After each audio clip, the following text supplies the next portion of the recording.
Hello bike farmers, welcome back to the next episode.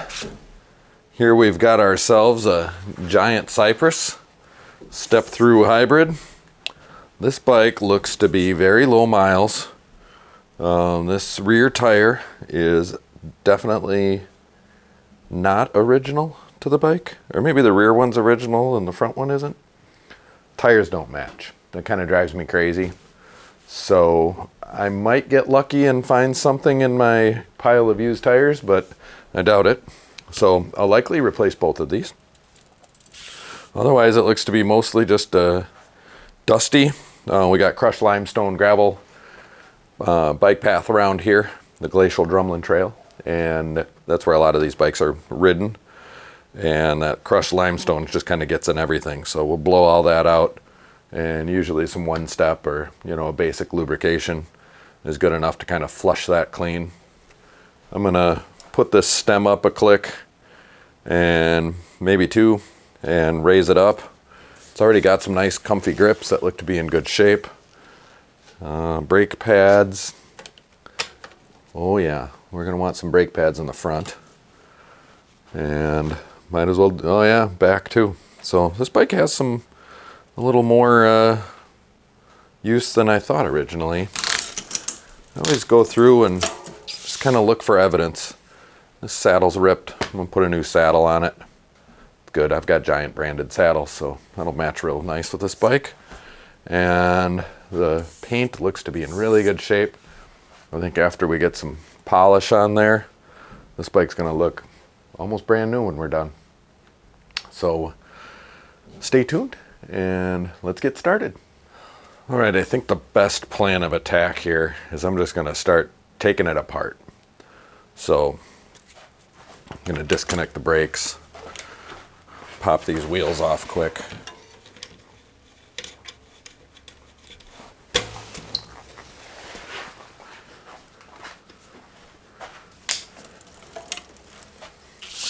I always put the chain in the highest gear. That's the smallest cog back here to pull the wheel off. Give it a good wrap. We're going to replace these brake pads. Let me show you why I think so. Here are the front brakes. And I believe, I don't know if I've got a little, let me grab something to point with.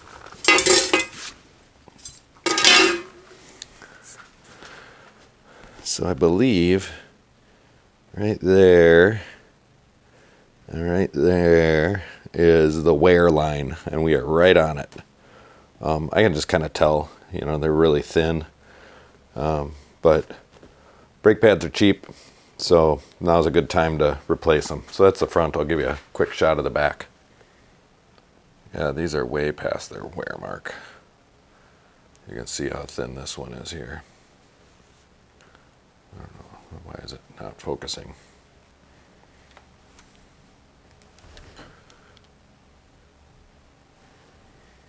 Yeah, you can see how thin that is right there.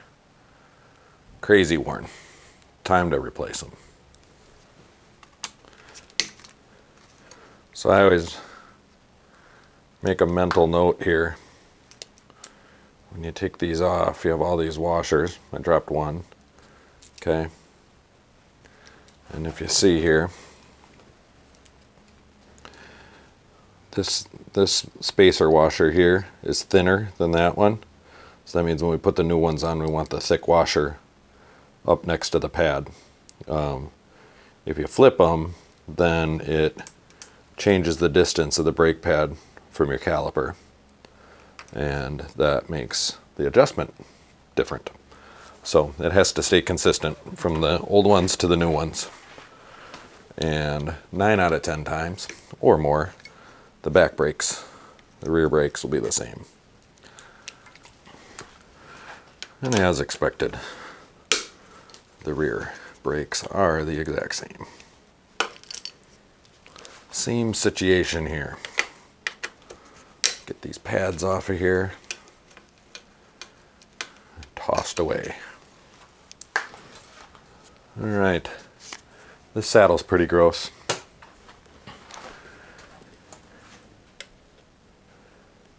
You know, it's good that I have experience with changing diapers. I'm able to breathe through my mouth for dealing with saddles like this.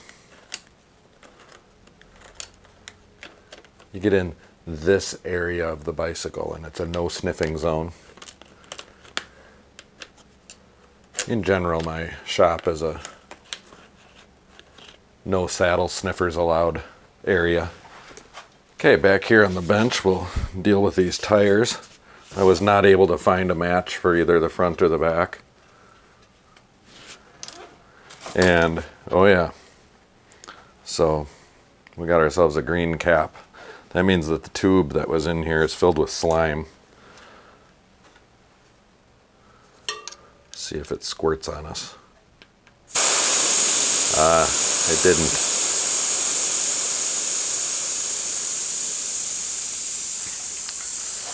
What a relief. So yeah, if you see those green caps, that means it was a slime tube.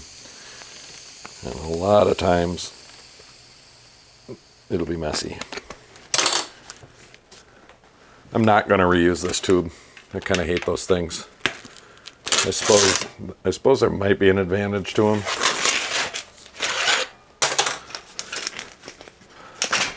But I find them just to be gross.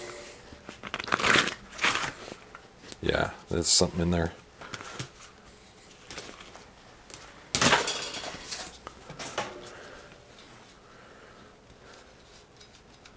I guess it's kind of wasteful. Maybe I will use these tubes.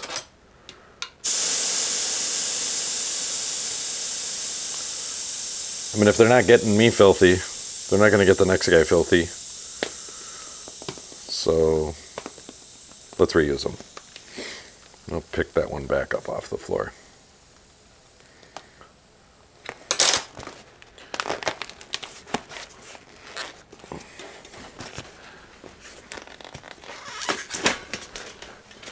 No lever needed on that one.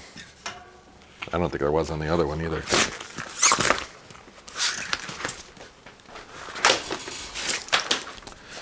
All right. Slime tubes. Well, these wheels are pretty dirty. I'm going to clean them before I put the tires on. So let's do the wheels. Okay, let's talk about this new angle for the wheels. You know, I'm just getting this channel started. I think I have about 325 subscribers right now. So I'm not making any money. But I'm getting new subscribers every day. And I think this channel has quite a bit of potential. So if you're seeing this and you haven't subscribed yet, please do so. Also, make some comments. Tell me how to be better. Tell me how I suck. Get mean. No, be nice. I don't care, honestly. I do see them, and I will reply to questions as I see them. I'm new at this, so I might not be the speediest reply, but I want it to work, so I want to engage. I'm an accessible guy. Let me know what you think of this angle. I am going to use citrus degreaser here because there's a lot of brake gunk and road gunk. And I like this stuff. It doesn't smell terrible. It's not really harsh. I have a pretty dirty rag. This is a medium rag. This is a pretty clean rag, but some filth. So I'm gonna, always with the wheels, especially ones that have a good amount of gunk and build up on them, I just use my dirty rag to do the initial scrub. And the degreasers are good for that. I also use this Ecotech stuff, which is pretty good. It's just pretty empty. And then this stuff, the speed degreaser, is for the really nasty. That's basically brake cleaner. You can use brake clean from the auto parts store. It's pretty cheap and works great. It just really, I think, has a harsh smell, and it's probably not the best to be breathing it. None of this stuff is probably good to breathe, but it's part of the gig. If you're using it, make sure you're in a well-ventilated area. The Bike Farmer workshop is not very well ventilated, although it'd be pretty easy to put in some good ventilation. I've always thought about doing it. I got a window over here. Pop that out and put something in there. So I'm just kind of going over this multiple times, do some scrubbing. It is possible to get this totally clean, but it's probably not worth it.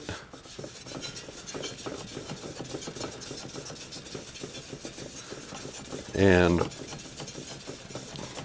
I am just kind of pushing dirt around now because I'm using a dirty rag. So I'm going to go to medium clean. And if I take one of the edges, that certainly helps getting some of the gunk off. Yeah, you can see it gets pretty dark.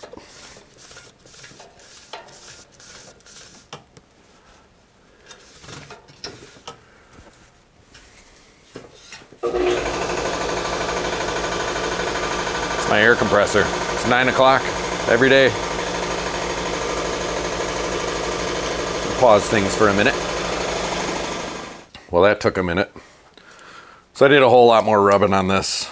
It just takes some time sometimes. It was only a split second for you, but it was like 3.5 minutes for me. One thing you can do, put a little degreaser right on your rag and just hit each spoke. Just go around the wheel. I already did the drive side. Hit the non-drive side now.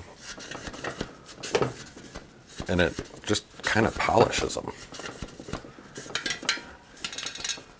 The spokes are stainless steel. Most of them are. Sometimes you get rusty ones, I suppose, but these are very clean yet,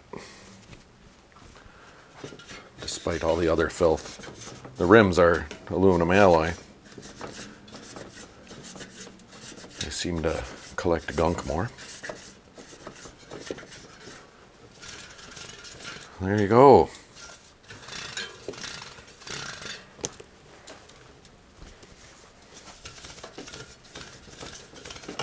Oh, crap.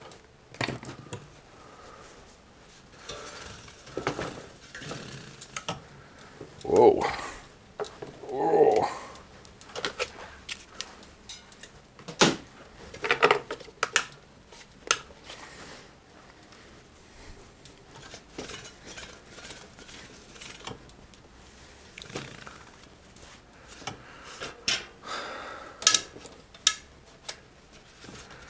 All right, that's a clean wheel.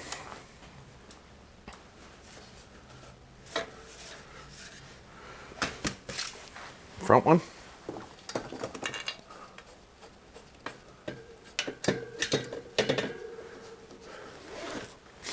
See if I can get more of an action shot. There's a nice close-up of the filth. You can see it's just kind of all the way around. Okay. So the way I do it, I spin the wheel, put my rag behind it, and just hit it with the degreaser.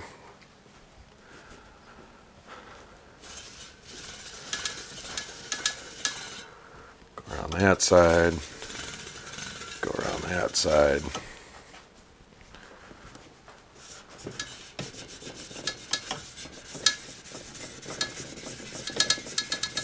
Bit of that.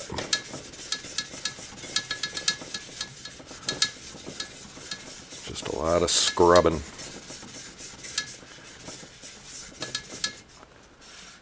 Right. Sometimes when it's really filthy, I'll get a wire brush. It'll agitate things a little more.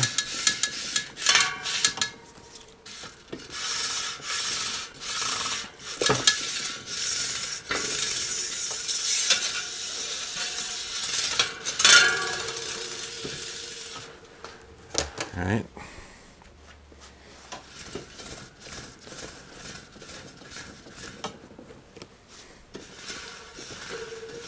I'm gonna hit it with the speed clean.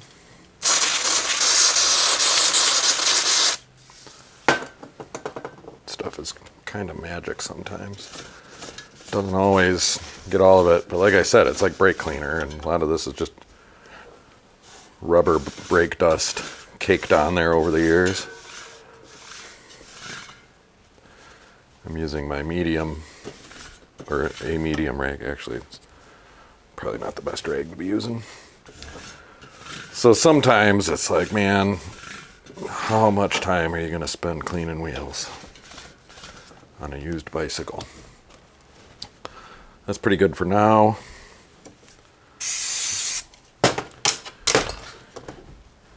See if we can clean a spoke or two up here. Come on your side of the bike. Yeah, see how that shines right up?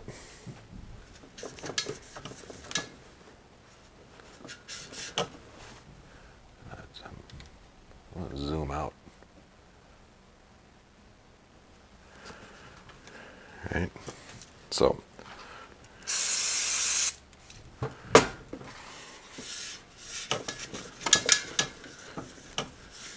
go through it one by one.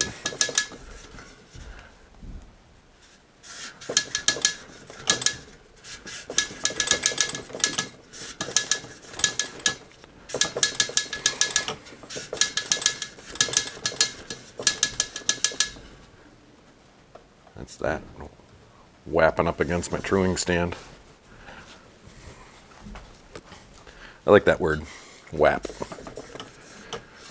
I have a cat, Gregor, who you'll see periodically. When he comes around, I try to get him on. And he does not like the ladies. And my daughter has always said, he whaps at me. Gregor whapped me. Which I always thought was a funny word.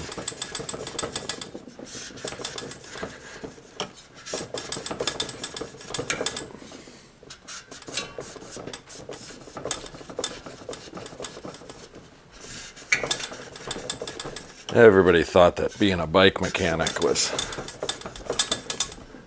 about lubrication and adjustment and fine-tuning and speed, winning races, spending lots of money on expensive, fancy bicycles. It's not.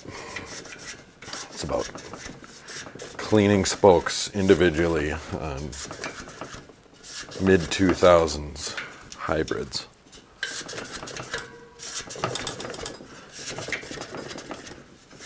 This is where the money's made.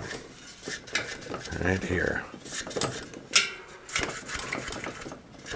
So, I would say that even though I have a legitimate bicycle shop, a legitimate used bicycle shop, I always take the approach that I'm responsible for these bikes. If I say that I've refurbished them, if I say that I've made them mechanically good as new, sometimes better than new, like functionality and whatever, that I'm responsible for them then, because I sell them at, you know, a higher price than what you'd find out there in various classified markets. So I try to do a really good job. You know, there's a guarantee. I'm insured, so on and so forth, right?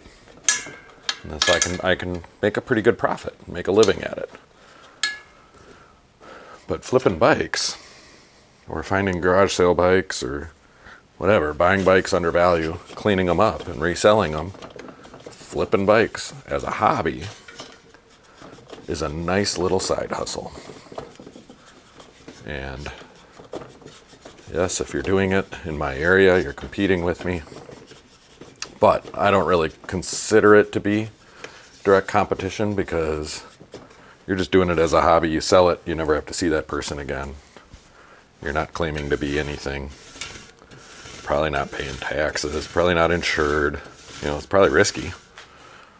I'm not, you know, do it at your own risk. I'm not saying either way, but it's a fun hobby. I think my Facebook profile says that bicycles are toys and fixing them is a hobby.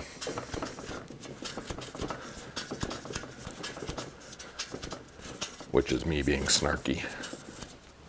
On some of the professional bicycle mechanic pages, I've been called out for that. I think people take it seriously.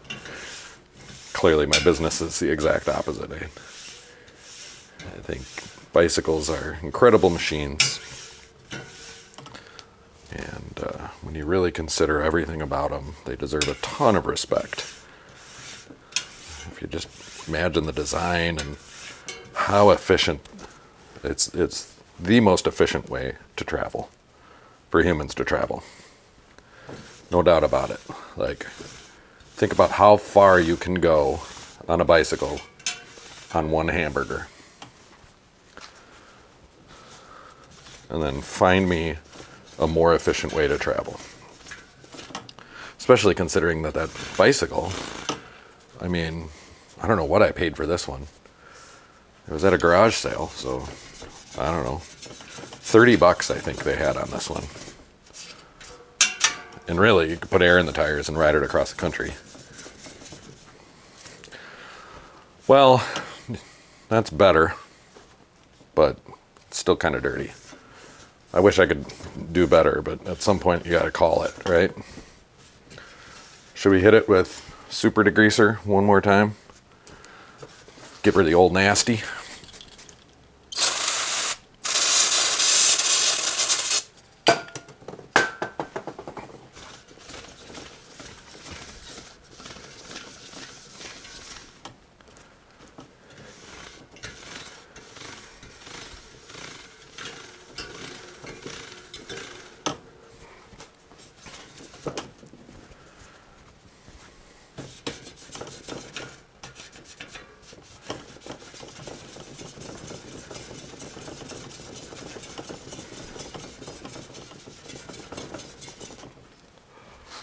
I worked with a guy once, an unhomed fellow, and he was home free. We called him Hippie. That was his nickname. Anyway, he was having some problems with his feet, as one would. And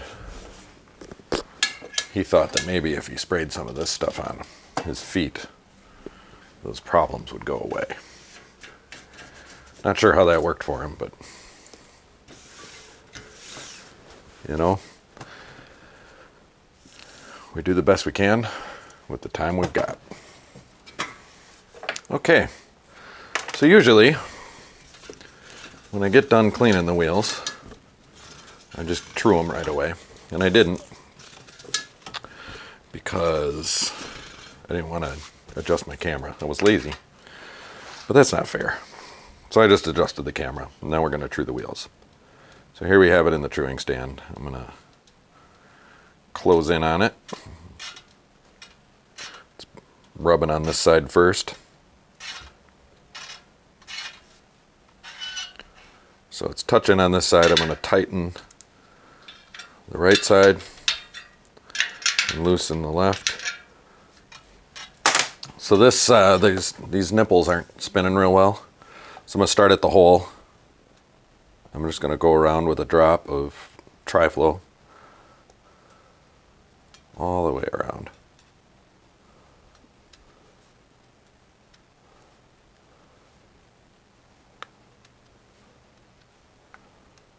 I believe it's a 36 spoked wheel, 36 holes.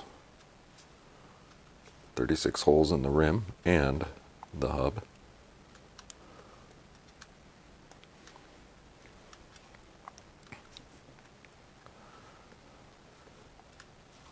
I'm pretty good at being able to tell that just by looking at the spacing between the spokes. My eyes can just see it. Although I haven't actually counted or confirmed on this wheel yet, so we could do that. It's pretty simple. One way is you can look at the spoke protector, and if it's a 3-prong spoke protector, it's a 36-hole wheel. If it's a 4-prong, it's a 32-hole. Another way that's kind of tricky, so I'm just wiping up the lube here. That's what I'm doing. Another way, this is kind of tricky. So here's the valve hole, and you see there's 2 parallel spokes here. These are parallel spokes. And then if you go to the exact opposite side and look at the exact opposite, it's these 2 spokes, and they're crossing spokes. And if you have parallel, opposite, crossing, that's a 36-hole. If they are parallel, opposite, parallel, that's 32-hole. Another way to think of that, and this is how I think of it, this could be an interesting study in how one's brain works. But that's 2, right? Parallel, and there's 2. And then if you go to the exact opposite, at where these cross is 1. So 2 and 1, which doesn't make any sense at all, right? Maybe it does. But the fact that they cross makes me think that it's just like one thing, whereas parallel is like 2 things. Anyway, 1 plus 2 is 3. 3-prong spoke protector means 36-hole. Now, another weird way to think about that is 3-prong is 36-hole and 4-prong is 32-hole. Now, 4 is a bigger number than 3, but 32 is a smaller number than 36. So it's like opposite.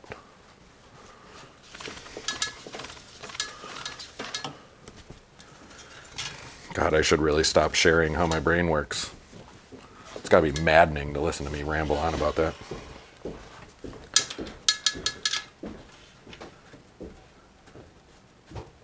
Okay. I hear someone coming down the stairs. I believe it's my wife.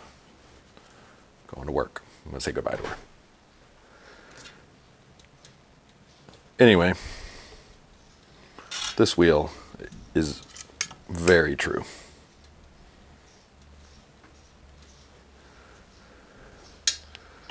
Put in the front wheel now. Take a look at that.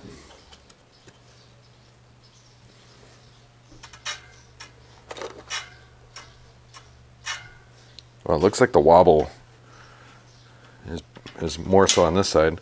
Oh, we should probably lube these nips too.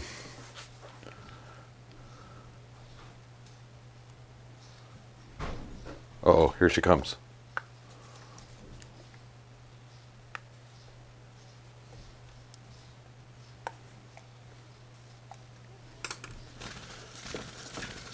Cleaning up the lubrication.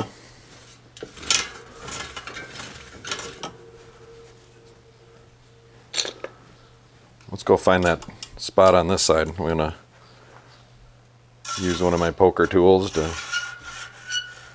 focus on this side. I'm just gonna loosen that one a couple clicks. Tighten that one a smidge.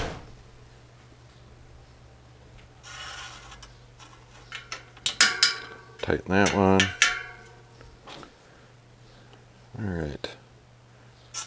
Finish up the truing on this wheel.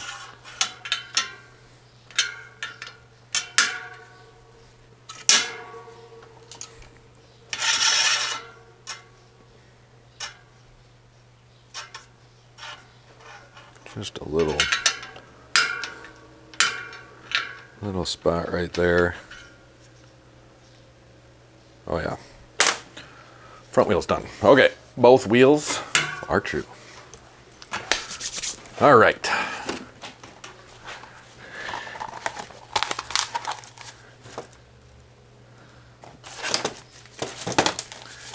Okie dokes, we say.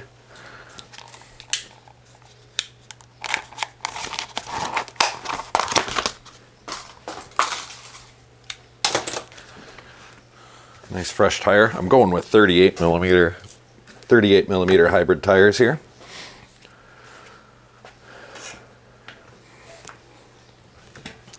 I like to find the label and then find my valve hole and line those guys up. And tires usually have a direction, so this one's pointing towards me. So you want the drivetrain on that side, so it's pointing towards the front of the bike. It's not really a direction, but it's sort of pretty much a direction. I guess I'm chopping my head off in this shot. Get the valve hole put in. I'm gonna make a quick adjustment.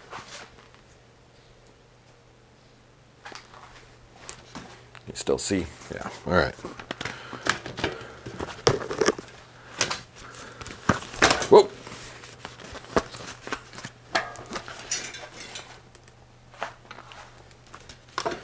So here we are, trying to put 10 pounds of shit in a 5-pound bag.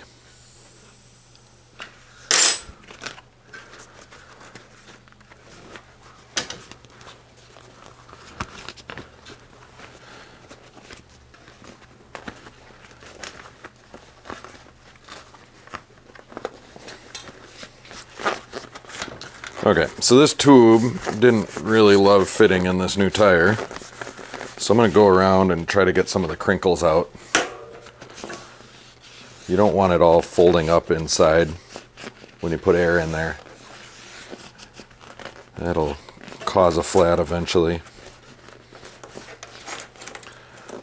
Reusing tubes can be tricky sometimes. Not always.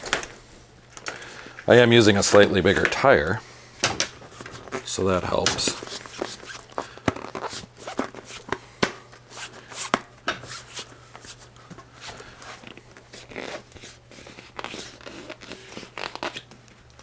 Yeah, I'm just kind of getting my fingers up in there and trying to smush that tube up in there best I can with as few wrinkles and crinkles as possible. Get your stem nice and straight.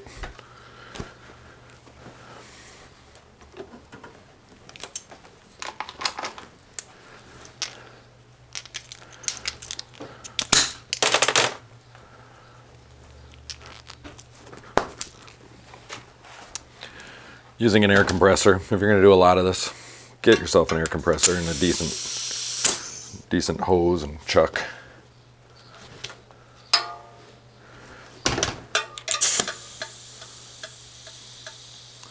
So I fill it up halfway and just make sure everything's seated first before I put all the air in. And that's how much air I put in this. I put in all of the air.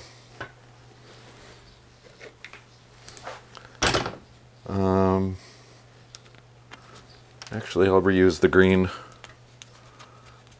valve cap. Rear one's done.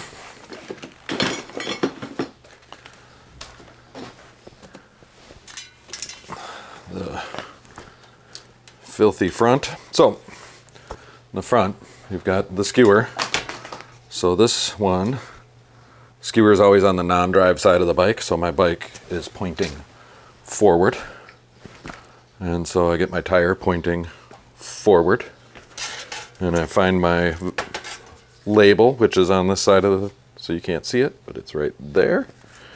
Get everything lined up. Put the tire on. Find my tube.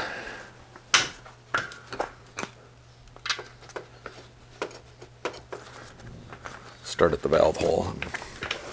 Let's work our way around. Now I know from the first one that we've got a wrinkle problem, so I'm kind of, I don't know, doing this. This is how I'm doing it. And I can see that I've got too much air in the tube, so let some out. Probably have to let a little more out once I get it in there. So yeah, I'm not crinkling it, but I'm just making sure that it's really up, all the way up into the tire, all the way around. And then when I get to the end, I don't have everything bunched up right there. It's kind of bunched up a little bit all the way around. I don't know if that can be seen. But I've taken out many a tube that has just been folded up somewhere because somebody didn't take enough care to, get it spread out evenly. If you think about it, if something's folded in there, every time that tire rotates on the ground and smushes it, those pieces of rubber are rubbing together like that. And it'll create a hot spot, and eventually it'll wear out a hole in that tube, and they'll get a flat tire. So we try to think about those sorts of things as we go along and mitigate breakdowns and repairs. So halfway full, make sure things are seated, especially with these, because we were able to get the old tires off without even using a lever. So these particular rims are really nice if you need to fix a flat down the road. I do like this is like a standard single wall hybrid rim. Dime a dozen. They're very easy to true. They're pretty soft. I don't know if that makes sense, but just a really decent, nice, easy to work with rim.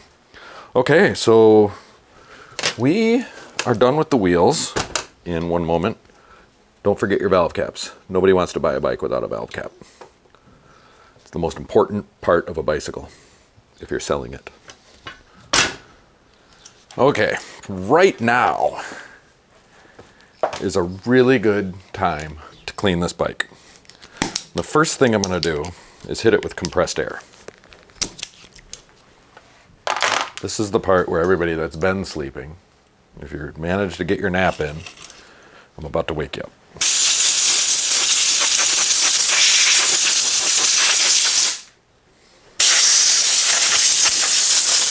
So like I said, this bike has been ridden on the crushed limestone rail to trail, essentially. So there's this fine, dusty powder all over everything. And the compressed air gets that out of all the nooks and crannies. It's also a good way to spray what I like to call the nether regions of the bike, right down in here.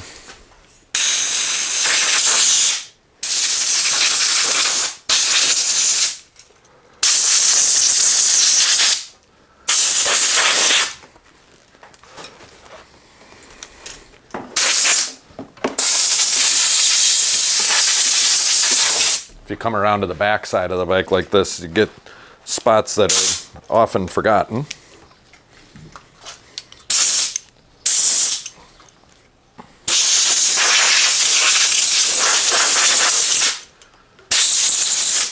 All right, at some point you stop making a difference with the compressed air, and I'm there. So this bike isn't particularly greasy, it's just dusty, so I'm gonna go straight with my very favorite generic furniture spray. You can use Lemony Fresh Pledge, it works great. I have found that this Simply Done Ready for Life, if you can find a grocery store that carries that generic brand, get that. I find it's the best. It's pretty cheap, but it does a good job of cleaning and leaves behind a nice, thin, waxy polish.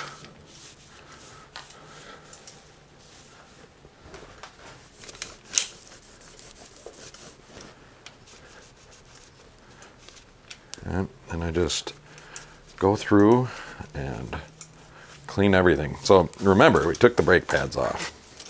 So that makes it real easy to clean the brakes. I do a lot of this, a lot of flossing.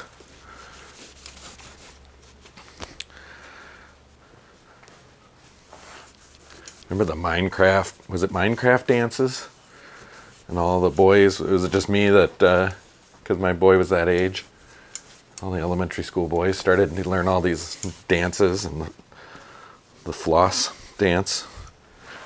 It's like a crazy, trendy fad. Pretty hilarious.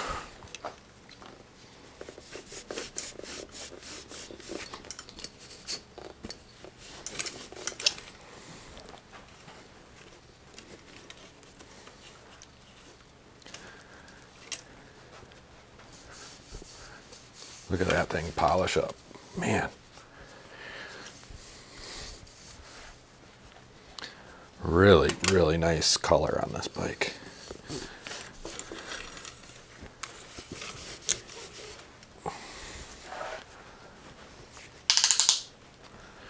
So I could feel all of the corrosion in the cable there, that rear derailleur cable.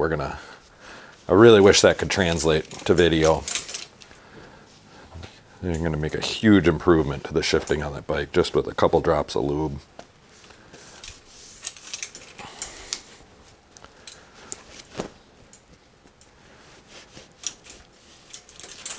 But I do that because it's easier to clean the rear derailleur. Front one too. You can get your rag in behind it. Okay. And down here, flossing the nether regions. Everybody's favorite.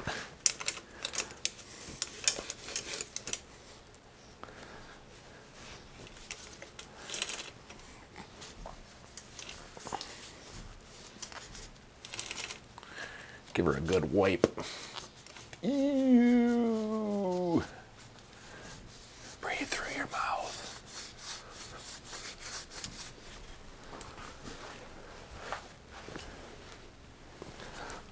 So I was just looking underneath, you get a lot of dusty gunk kicking up from the front tire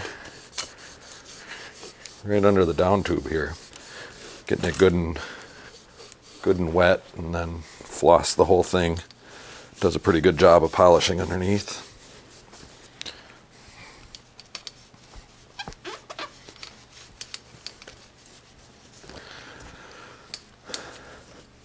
Now, for whatever reason, just the way I work, I guess, I never really clean the fork at this point. I always wait until I do the front of the bike to polish the fork.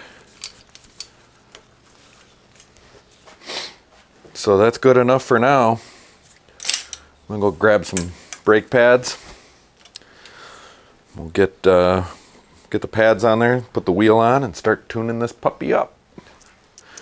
So these brake pads, remember we were talking about those spacers. Here's the thick one and here's the thin one. And they also, probably can't see it on camera, but there's a left and a right.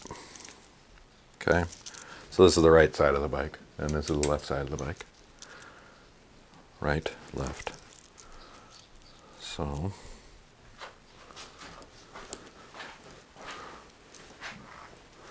what I like to do is I carefully just grab the whole thing like that. Now, if I have to switch the spacers around, everything has to come apart and got to put it back together. But if I do that, then I can kind of work and not lose anything. Another thing I do is I grease the threads a little bit. So I grab it all crazy wonky with one of these flux brushes. And you can see all this stuff I got going on. It's just crazy. But then, carefully, without dropping washers, screw your pads in. Get that thing going the right way, and I just finger tight it at this point. We'll do the same thing here. Sometimes I have my bucket of grease over there on the bench, and I can just scrape a little bit off the top. See if you can see what I've done there. The light's not that great, but and then that's good enough. Oh, I'm gonna get the other side of the bike.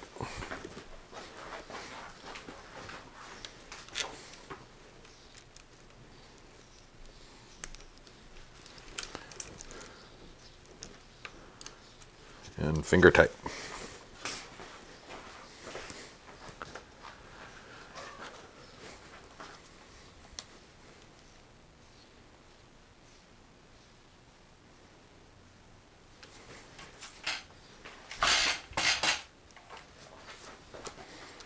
All right, I got my wheel.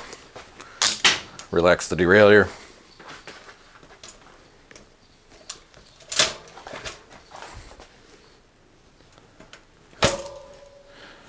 Get the axle up into the dropouts. All right. I'm going to show you how I like to do this. The skewers, the wheel skewers, when we get around to the front. See if I can, we're going to set that brake up quick. Bring you over here.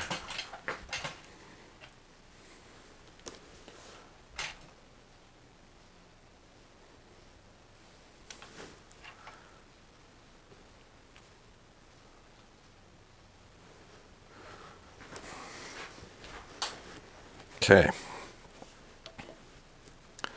So I can just take my three-way, put it right in there.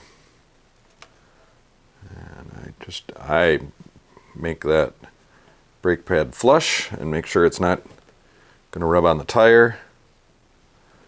I like to have the front hitting a little more than the back if possible, just out of the gate. Try to center it as much as I can on the rim. What I'm doing is I'm pushing with my thumb, and you can really kind of make it easier if you disconnect your lever, I guess, then you don't have to push as hard. But I push with my thumb, and then that leaves my index finger. I can kind of adjust things, adjust the angle, and hold the pad in place with my index finger. And then once I get it good, I switch my thumb over to here, and I just, okay, and now I can see that it's just a little out of line. And I can use both hands to get it just exactly perfect. I mean, that's just exactly perfect. It's so good, I'm going to show it to you. Yeah, I don't know if, yeah, you can totally see that. Awesome.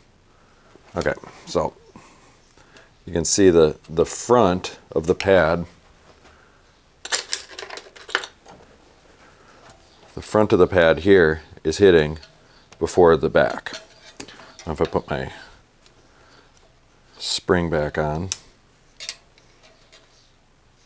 you can see that's called brake toe. That's really going to help things from squealing in the future. And all you need is like a millimeter difference. And it's about as good as I've ever done. So that's a good example of that. Now you can't always accomplish that. It can be tricky. You can always get close. You can always be good enough. This is kind of backwards from how I usually do this. Otherwise I'd be standing in the way. I'm gonna, these linear springs can just be taken out of the way. There's more dust. And that looks pretty good. Whoop.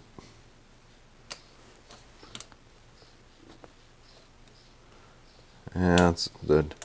So when they tightened it down, everything changed. And that happens as those spacers, those aluminum alloy spacers compress. Oh, there we go.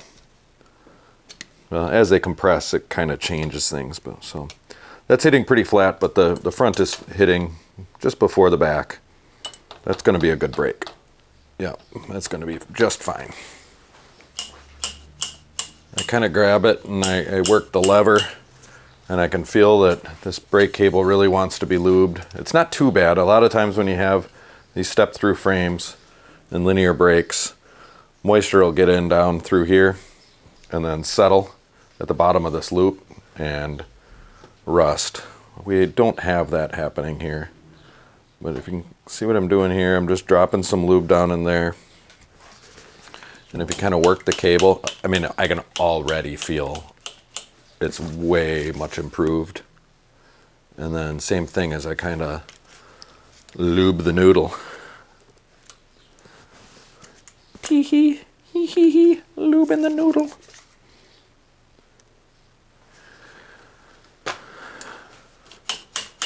We are all kindergartners. And then you can do the same up here.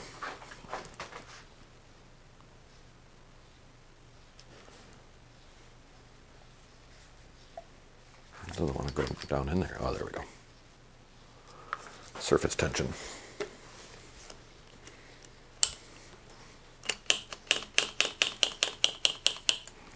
Okay. This is always a good pivot. Drop some lube. Just get some in there. Don't need much, a couple drops. Little dab will do ya. Okay, reconnect the brake. Ooh. It's feeling a little tight. Not sure why. Oh, new brake pads, that's why. Okay, so then I like to grab my T-handle for this adjustment. We'll adjust the cable. This is a good time to drop some lube down in there. I'm going to let a little cable out. Not a lot. Just enough to reconnect things. Okay, that went well. I feel it. I mean, that's almost perfect. I'm just going to leave it. Tighten that down good. Tuck that out of the way. Everything's pulling. Let's see, how's my angle there? Everything, oh yeah, look at that. See how even that is? And what do you think? 5 stars. 5-star brake adjustment. Let's do the derailleurs. You can hear the squeakiness. And we can take care of that quick once I go grab lubrication.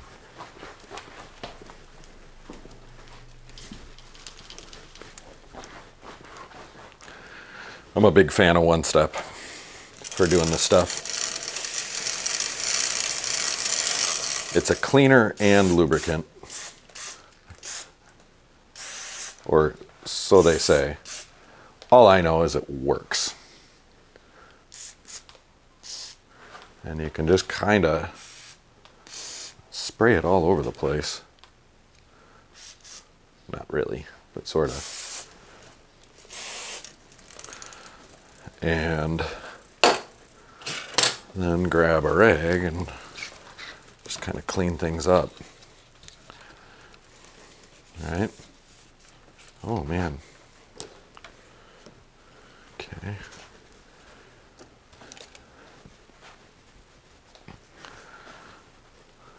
So if you do that and then you wipe off the excess, find a new spot on the rig, just kind of work your way around.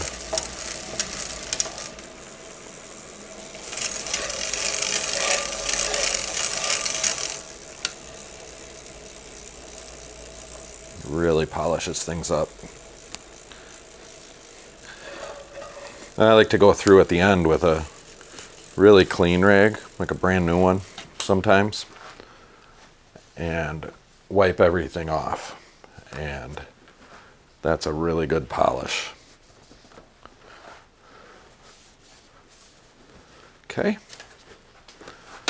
So we're going to shift all the way up, and we'll do the front as well. Okay, so now we're cross-chained, which we don't like to be. But then if I take the shifter and I go whoop, like that. That creates enough slack in the system that I can disconnect right there and disconnect up here. And then get both of these pieces of housing out of the way. And I take my little bottle of Tri-Flow. Give it a little bit of this and that. You can lube the nether regions.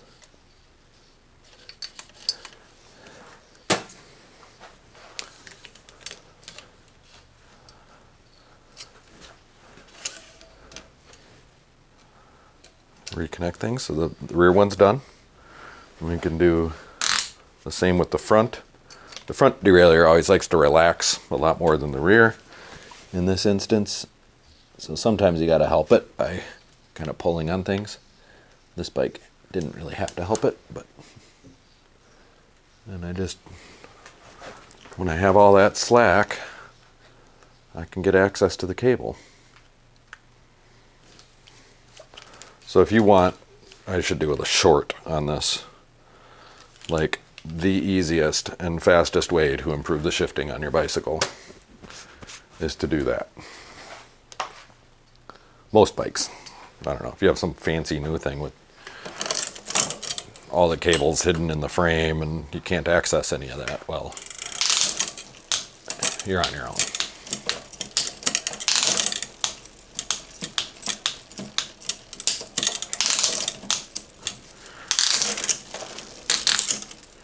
I am gonna, yeah, so this front derailleur cable is really loose. It's in most relaxed. I mean, it's shifting because it's basically a friction front derailleur, but we might as well give it a quick tighten. So take a needle nose and I'll just grab the end of the cable and then take my T-handle 5 and loosen the anchor bolt just a little bit. Just enough to pull that slack through. Pulling pretty hard with that needle nose. Make sure it's clamped well.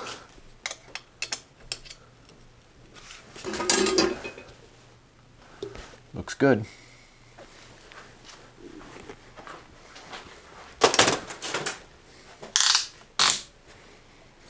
Check the slack down here. There's still a little bit of slack. I'm gonna back out that barrel adjuster on the shifter just a smidge, which you didn't see, but I did it, I promise, and that's good. Okay, so here we are in the front of the bike. Like I said before, I'd usually save the cleaning for the end. Make an adjustment.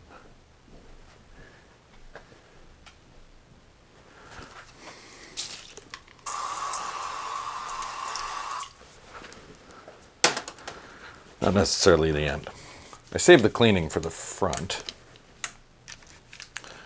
for when I'm working on the front.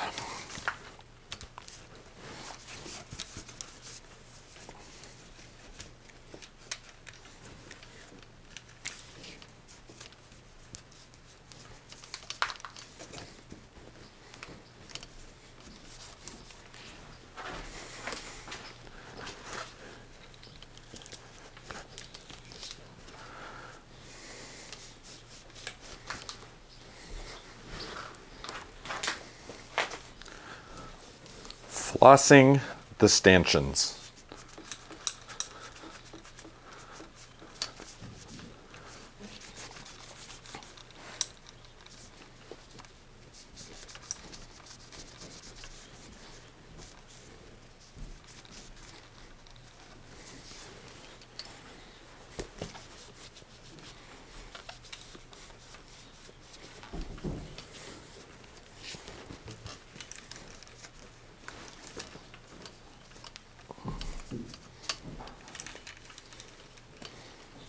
Pretty shiny.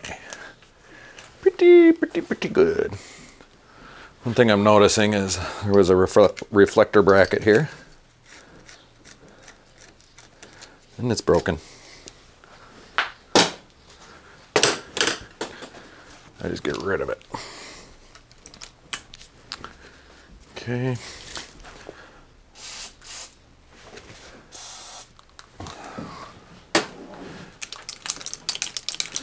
The one step works really good for that too. Cleans and lubricates. Wipe off the gunk.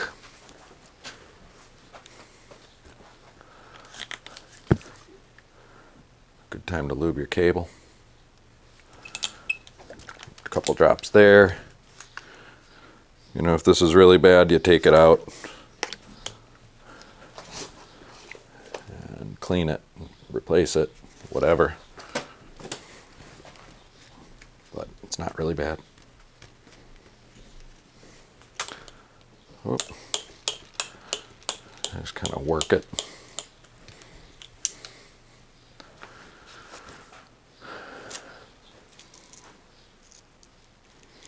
All right, I got my left brake pad here.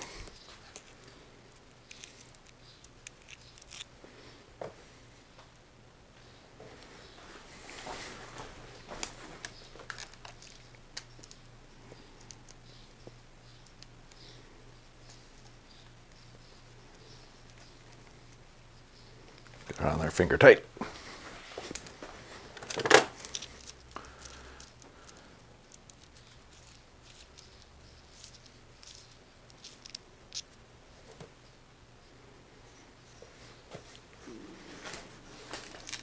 Right brake pad.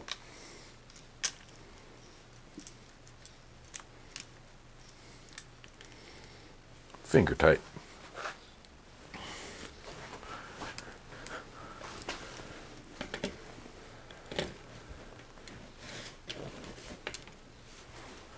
All right, front wheel.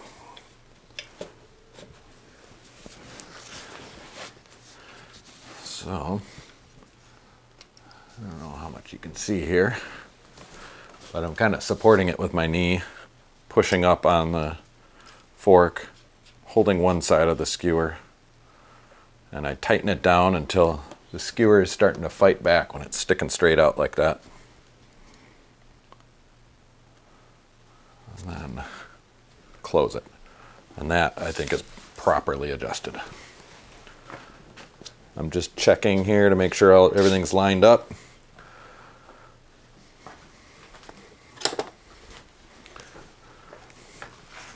Gonna line up my brake pads.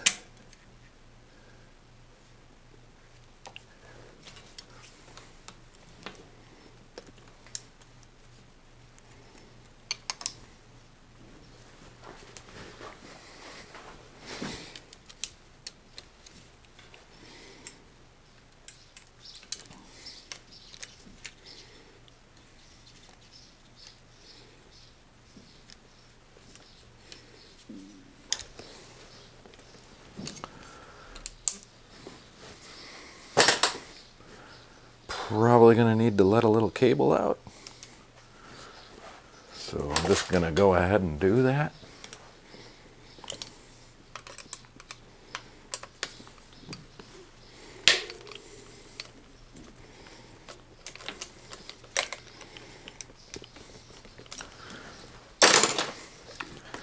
Good time to drop some lube in that anchor bolt.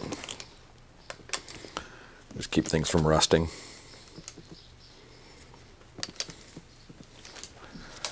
Okay, so I didn't tighten that anchor bolt down a ton, just because I had a feeling that that would happen. There we go. Ooh. Okay, it's pretty loose. It's only pulling from one side. But go at it here.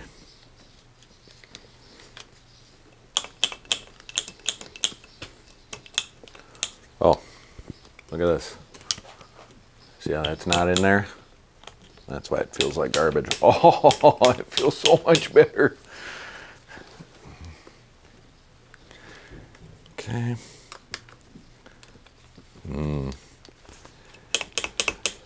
Okay, that's pulling a decent amount of cable. Enough to get going on some adjustment here.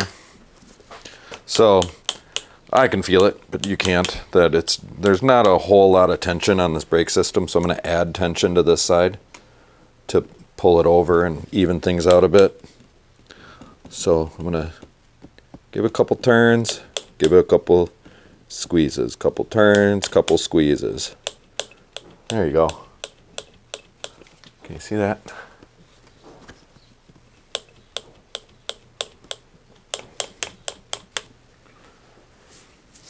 All right.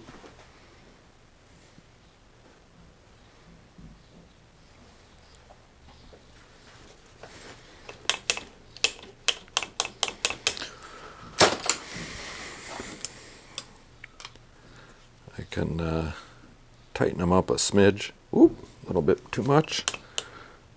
All right, so now I've got my anchor bolt isn't super tight, and I can just kind of squeeze the lever, try to pull through a little bit of cable. Oh, I think I have a customer. Where was I? So the front brake is adjusted. I wanted to put the stem up a click. Knock that down a bit for you so you can see.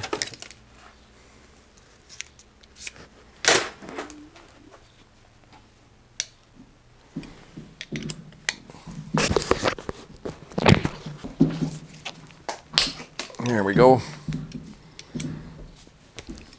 That was good and tight. It's a German word, gut und tight. And that's exactly what you want for stem bolts. All right, loosen it up a little bit.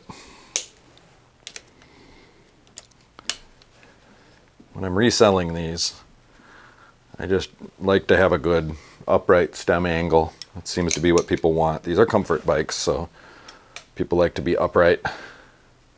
They don't want to be all hunched over.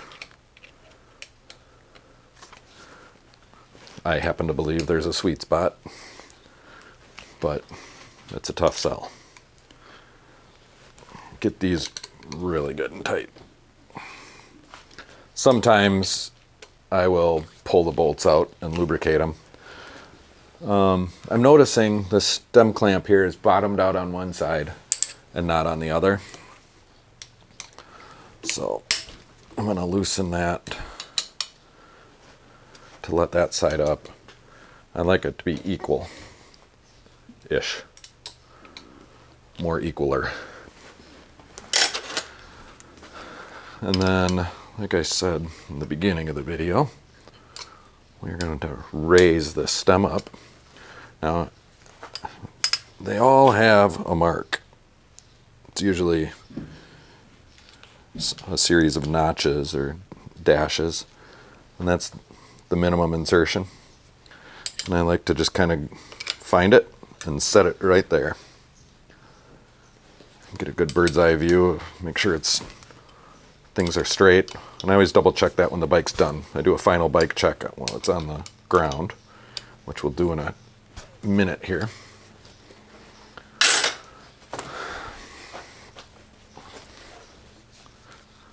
Very clean.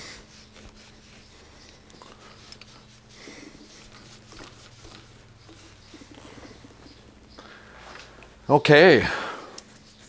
Suppose this bike needs a saddle. It's kind of a filthy clamper.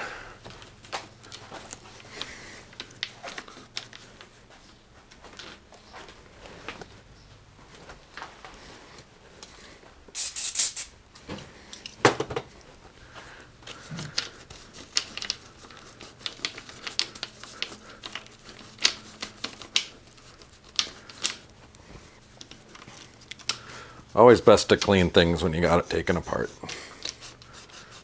You know, it's just so much easier.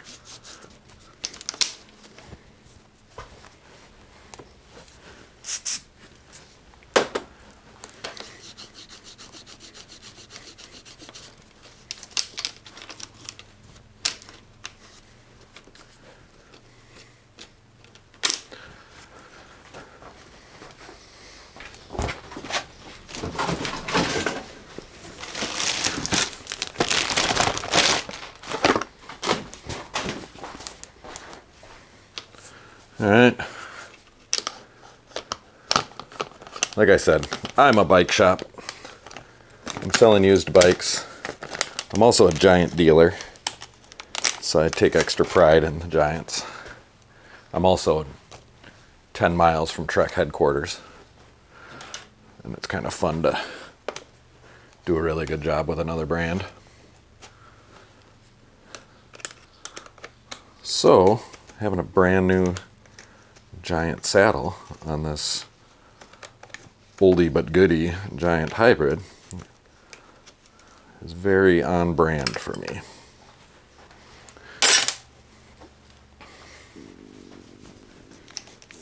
Good to get it right. Okay, so I'm gonna kind of get the bike level-ish.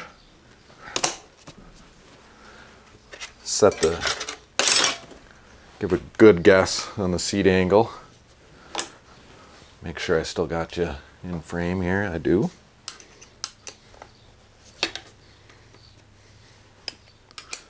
This is another thing you want Guten tight.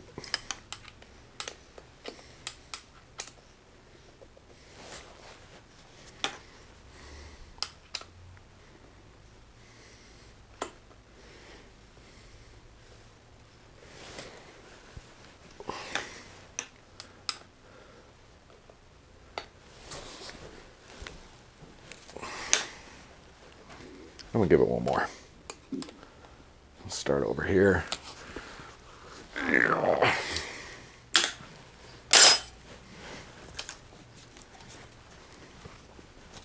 How do you feel about that? Okay, as promised, here's a brand new clean rag.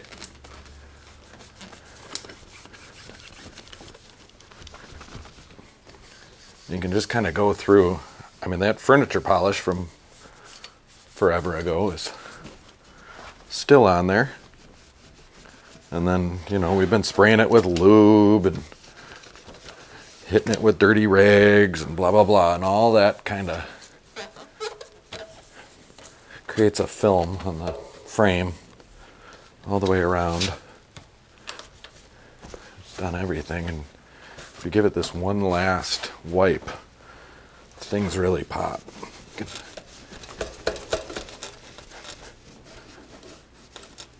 You're just kind of buffing it all up. That's the word, buffing.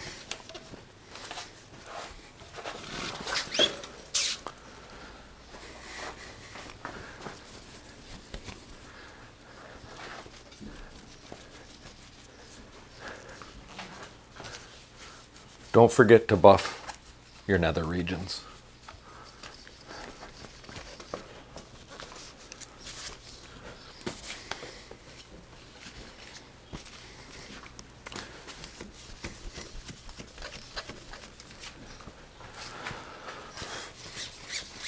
I just can't quit on this front wheel. Okay, fine, I'll quit. Ooh, I heard a tiny squeak. I just heard something.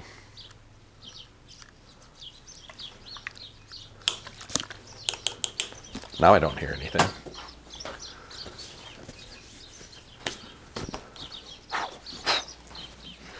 Yeah, yeah, super clean.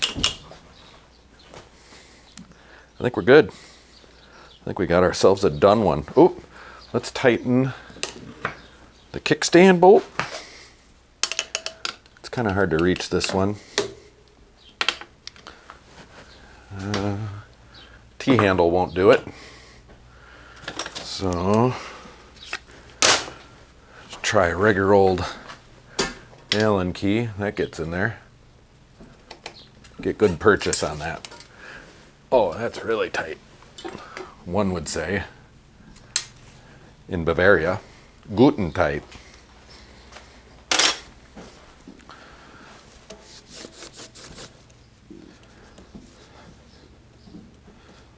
Oops. Okay.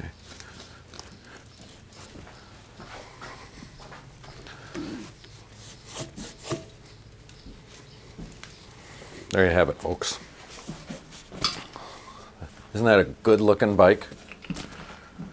I'm gonna grease the seat post quick. I usually do that first, but this bike was already in the stand. One of my employees did that. It's also why it was clamped a little wonky. Wasn't me. Blame it on the new guy. He's coming around.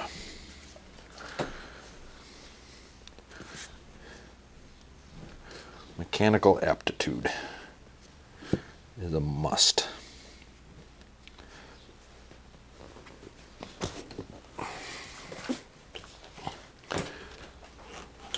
What is that?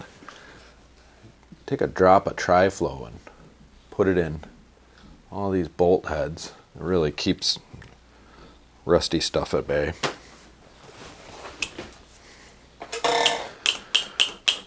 I don't love the angle of things here because I adjusted that stem up. Now the bars are kind of at a weird angle. So, oh yeah, way better. There's a happy sweet spot there. And handlebars are crooked because I adjusted the stem height. So this you can loosen a little bit and then, ow, hurt yourself. Just kind of do some of that. I've seen if you can support it with your foot. You can tap the wheel. That's a good way to do it. It's actually really good. Give it one eyeball.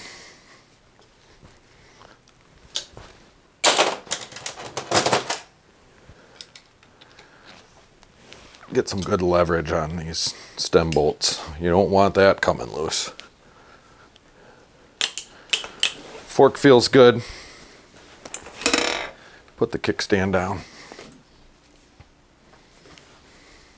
What a great bike. Great bike.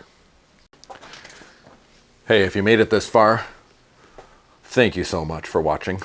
Like I said, I really think this channel has some potential. I'm at about 325 subscribers right now. I'm going to try to get at least one video a week out, hopefully two. And I'm going to try a few things. So please make comments. Let me know what's good, what's not. Do you want me to talk quieter? Do you want me to be more fun? Do you want me to make more jokes? No. You know, what would you like to see more of? What would you like to see less of?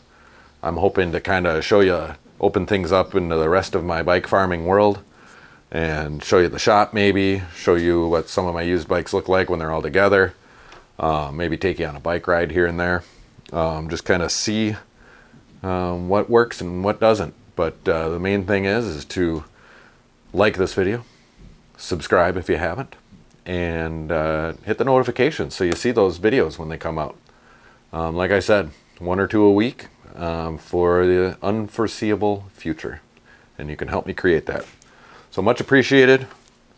One of my all-time favorites, the classic Giant Hybrid.